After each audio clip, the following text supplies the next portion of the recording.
ఇంకొక ముఖ్యమైన విషయం ఏంటంటే గురువుగారు, ఇప్పుడు చాలామంది ఏ విషయానికొచ్చినా గానీ, ఏ విషయాన్ని చర్చకొచ్చినా గానీ, ఒక హిందూ ధర్మం గురించి వచ్చేటప్పటికంటే చాలామంది చాలా విమర్శలనేవి చేయడం కూడా జరుగుతుంది.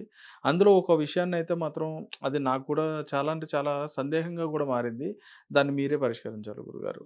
అది ఏంటంటే, ఇప్పుడు ఏవైతే మన దేవాలయాలున్నాయో, ఏవైతే ఇప్పుడు మనం ఆహ్, ప్రతిమలు, విగ్రహాలు ఉన్నాయో వాటిని మనం పూజిస్తూ ఉన్నాము. వీటన్నిటిని ఏమంటున్నారంటే మీకు వీటన్నిటి గురించి మీరు ఆటిలిని విగ్రహాలుగానే చూస్తుంటారు, దేవుళ్ళుగా భావిస్తారు. కానీ అవి దేవుళ్ళు కాదు, విగ్రహాలు కాదు.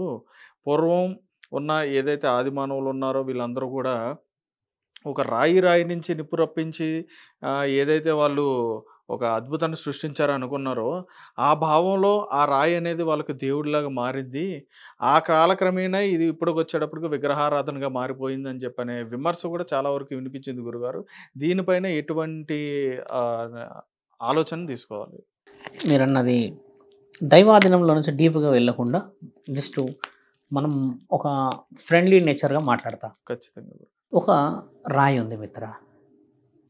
కలియుగం పాపం పెరుగుతూ వస్తున్న తరుణం. మీకు తెలుసా 150 సంవత్సరాలు, 200 సంవత్సరాల క్రితం దేవుడు ప్రత్యక్షమయ్యేవాడు ఎవరికైనా వరాలు కావాలంటే. కలియుగంలో కూడా అది జరిగింది ఇక్కడ. కలియుగం కంటే ముందు యుగాల్లో కూడా దేవుళ్ళే ఉన్నారు ఇక్కడ.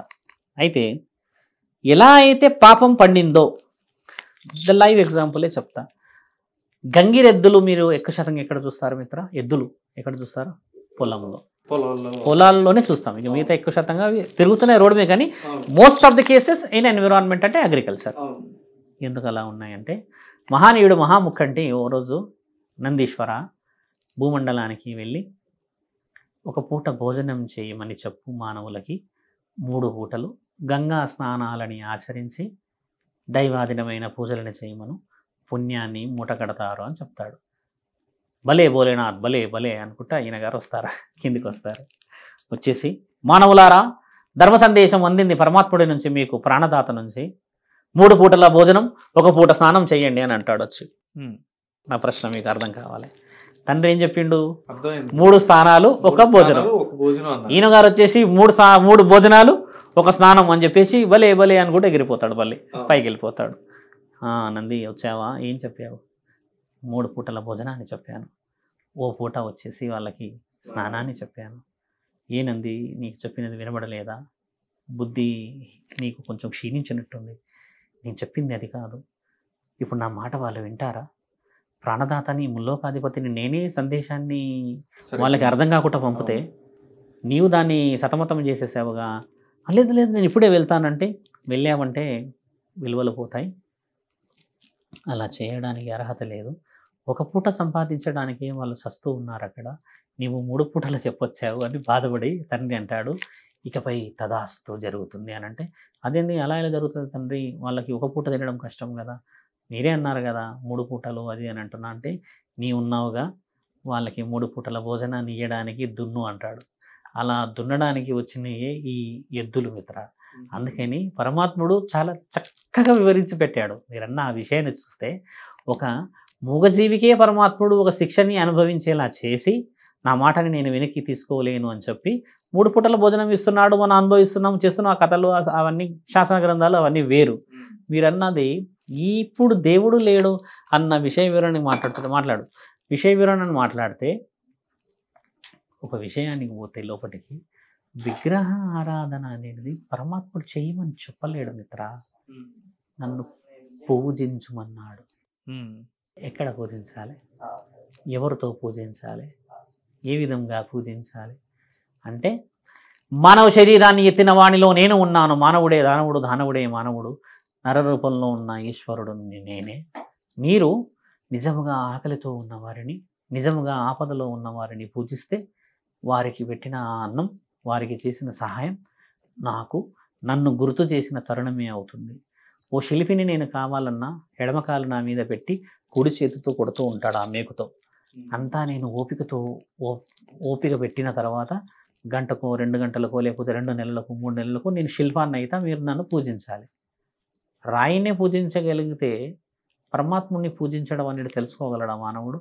పరమాత్ముడు ఉన్నాడే అవతల వ్యక్తిలో, నిజమైన ఆకలైన వాడిలో. నిజమైన అవసరంలో ఉన్న వాళ్ళు కదా. ఆయన రాయిని పూజించాలని చెప్పలేడు. రాయిని పూజించుకుంది మానవుడు మిత్ర. మీరు అన్నట్టుగా ఇందులో 2 విషయాల్లో అగ్గి పుట్టింది, రాయి పుట్టింది అని అన్న విషయంలో మనం ఏం మాట్లాడతామంటే, ఇప్పుడు కొంతమంది వితండవాదులు ఉంటారు. దేవుడు లేడు, దేవుడు లేడు. నిజంగా దేవుడు లేడు మిత్ర. దేవుడు ఉన్నది ఇక్కడ తెలుసా? నీ మంచితనంలో, నీ న్యాయము, నీ ధర్మము, నీ ఇల్లు, నీ సంసారం, నీ పిల్లలు, నీ భార్య, నీ అమ్మ, నీ నాన్న, వీళ్ళందరిలో నువ్వు చూసే ప్రేమే దేవుడు. దేవుడు అంటే అంతిమ అర్థం ప్రేమేగా. వీళ్ళే నాస్తికులు, విగ్రహారాధన చెయ్యరు కానీ అందరిని పూజిస్తారు. వీళ్ళు అన్నం పెడతారు, రోడ్డు మీద అన్నదానాలు చేస్తారు, రోడ్డు పైన. గుడికి రారు కానీ గుడికి సంబంధించిన విషయ వివరణలో బయట నిలబడి పలహారం అందిస్తారు ఆకలితో ఉన్నవాడికి. ఈ దద్దోజనాలు పెడతారు, తర్వాత ఈ ఎండాకాలం రాగానే నీళ్లు పెడతారు, క్యాంపులు పెడతారు, తర్వాత ఈ మజ్జిగలు పెడతారు. వీళ్ళంతా భగవాన్ నహీ అని అన్నారు వాళ్ళు. భగవాన్ హై మగర్ కహా హై దిఖాओ, ఇస్కో లాకే ఖానా ఖిలాओ, ఇస్కో పానీ దో और इसको ప్రసాద్ దో అని అంటాడు. ఓ హమ్ దే రే తో భగవాన్ కిదరే ఉన్కే భూక్ మే హై అని అంటారు వాళ్ళు. వెరీ లాజిక్ క్వశ్చన్ అది. భగవంతుడు సహాయం చేసేవాడి దగ్గర ఉన్నాడు, నువ్వు నిజంగా ఆకలితో పెట్టిన వాడు అన్నం తినేటప్పుడు ఉన్నాడు, కానీ విగ్రహంలో లేడు. అది ఇచ్చుకున్నది చేసుకున్నది మానవులే కదా. నేను అక్కడ లేను అని అనలేడు భగవంతుడు. అక్కడ ఆయనని పెట్టి ఊరంతా పండగ చేసుకుంటుంది. ఇక్కడ ఆయన అనేది ఏంటంటే, నేను ఉన్నానని ఊరంతా పండగ చేయండి అని అంటే, లేదు లేదు మీరు ఇక్కడ ఉండాలి అని రుజువు కోసం పెట్టుకున్నాము అక్కడ. అయినా క్షమించాడుగా, అయినా పూజించమంటున్నాం కదా. ఆ దేవుడి పేరు చెప్పి ఈరోజు ఎన్ని కోట్లు ఎంతమంది దోచుకోవట్లేరు. ఆయన అయితే ఎవరిని ఏమనలేడుగా. మనమైతే దేవుడిని ఎప్పుడు చూసి అడిగి మాట్లాడి ఈయన దొరకబెట్టు, ఆయన పట్టుకోబెట్టు, పోలీసులకు పెట్టి ఏసీబీ అని అనలేడుగా దేవుడైతే. మనం చేసుకున్నది మన పొరపాటే కదా. నువ్వు అడిగిన క్వశ్చన్ ఏంటంటే మిత్ర, దేవుడు లేడు అని అనే వాళ్ళు సహాయం చేస్తున్నారు ఇక్కడ. నువ్వు బాగా గమనించు, దేవుడు ఉన్నాడు అనే వాళ్ళు కూడా సహాయం చేస్తున్నారు ఇక్కడ. కానీ సహాయం చేయడం అనేది మానకూడదు అనేది పరమాత్ముడి ఆజ్ఞ. ఈ ఆజ్ఞని కొంచెం వైబ్రేట్గా చూస్తారు. ఒకళ్ళు విగ్రహం పూజించొద్దయా అంటారు. ఓకే, విగ్రహాన్ని పూజించొద్దు, సేవ చేయి. ఓకే, సేవ చేస్తాం. దీంట్లో పరమాత్ముడు వచ్చేసి ఏంది నాయన విగ్రహాన్ని పూజించకుండా పెడుతున్నావు అంటే, మరి ఇప్పుడు నువ్వు అక్కడ ఒక భోజనం చేసినట్టు ఒక విగ్రహము, నీళ్లు తాగినట్టు ఒక విగ్రహము, లేకపోతే ఇంకేదో పరమాన్నం తిన్నట్టు ఒక విగ్రహం రుజువు చూయించు కదా. మానవులలో మీరన్న ఈ హేతువాదులంతా వీళ్ళే. అది ఏమి తినదానికి పెడుతున్నాము, నిజంగా తిని ఆకలైన వాడికి పెడతలేము కదా. ఇదెక్కడి శాసన గ్రంథం, ఇదెక్కడి న్యాయం, ఇదెక్కడి పురాణం, ఇదెక్కడి భవిష్యత్తు ప్రణాళిక అని వాళ్ళ బాధన. నేను అనేది కూడా ఏంటంటే, దేవుడు ఉన్నాడు, అందరిలో ఉన్నాడు. శివలింగంలో ఉన్నాడు, విష్ణు రూపంలో ఉన్నాడు, తర్వాత హనుమంతుడి రూపంలో ఉన్నాడు, పలు విధాలుగా ఉన్నాడు. కానీ మనస్సాక్షి అనేది నీ దగ్గర ఉంది, దీంతో చూడన్నాడు ఆయన. ఇది చూడు, నీలో కూడా దేవుడే, నాలో కూడా దేవుడే. భార్య ఉన్నది, నీకు ఎన్ని సేవలు చేస్తుంది ఆయన. మరి ఆమెలో దేవతని ఈరోజు చూసావా? వెళ్ళి తీసుకురా డబ్బులు అని ఎంత గట్టిగా తిడతాం. అలా కాకుండా ఒక మాతృమూర్తి అని, ఓ దేవతామూర్తి అని, ఓ శ్రీమూర్తి అని, నా కోసం సేవే చేస్తున్న ఓ వంశవృక్షం అని చూడు. ఆవిడని చూడడానికి కూడా భయం అవుతుంది మిత్ర. నువ్వు తప్పులో ఉండి వాళ్ళని తప్పు అంటే తప్పు కాదా? అలాగా మనం చేతు చూయించడం కంటే ముందు ఇలా మలుచుకోవడం ముఖ్యమైనది. అంటే ఒకరినొకరు కలుపుకోవడం ముఖ్యమైనది.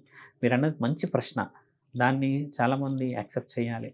దేవుడు లేడని కాదు, ఇవన్నీ మన జ్ఞాపకాలు. ఇవన్నీ ఈ జ్ఞాపకాలలోనే ఇంకా బతుకుతున్నాం. ఓ శివాలయం ఉంది, కాశీ ఉంది, పుణ్యక్షేత్రాలు ఉన్నాయి, కేదార్నాథ్ ఉంది, యాదగిరి గుట్ట ఉంది. ఇవన్నీ ఏం తెలుసా? పుణ్యం. అయోధ్య, రాముడు ఉన్నాడు. ఇవన్నీ పుణ్యాల కోసం అని పరమపురుషులు ఛేదించిన రుజువులు. మేము గొప్ప పనులు చేసి మీకు ఇస్తున్నాము, ప్రణాళికల బద్ధంగా భవిష్యత్తును నిర్ణయించండి అని. ఇక్కడ మన భవిష్యత్తు నిర్ణయిస్తుంది పరమాత్ముడు కాదని మనలో మనం కొట్టకొచ్చేస్తున్నాం. కాబట్టి నువ్వు అన్నది మంచి ప్రశ్న. చెప్పు శంకర. తప్పకుండా గురు, చాలా థ్యాంక్ యూ అండి గురుగారు. మీకు ఏవైతే ఉన్నాయో ఆ సందేహాలన్నిటి కూడా మంచి విశ్లేషణ అనేది ఇచ్చారు. మీ సమయాన్ని మాకు ఇచ్చి చాలా ధన్యవాదాలు గురుగారు. ధర్మో రక్షతి రక్షిత మిత్ర. రైట్, చూశారు కదా. మరి గురువుగారు అయితే మాత్రం మనకున్న సందేహాలకు అయితే మాత్రం మంచి విశ్లేషణ అనేది ఇవ్వడం జరిగింది. అదేవిధంగా మీకు ఎటువంటి సందేహాలు ఉన్నా కానీ మీరు కామెంట్ రూపాయన తెలియజేసినా కానీ గురువుగారికి తెలియపరిచి, అదేవిధంగా మరొక ఇంటర్వ్యూతో మీ సందేహాలకి మరో పరిష్కారం అనేది మీకు అందజేస్తామని చెప్పి తెలియజేసుకుంటున్నాం. ఇంతవరకు సెలవు.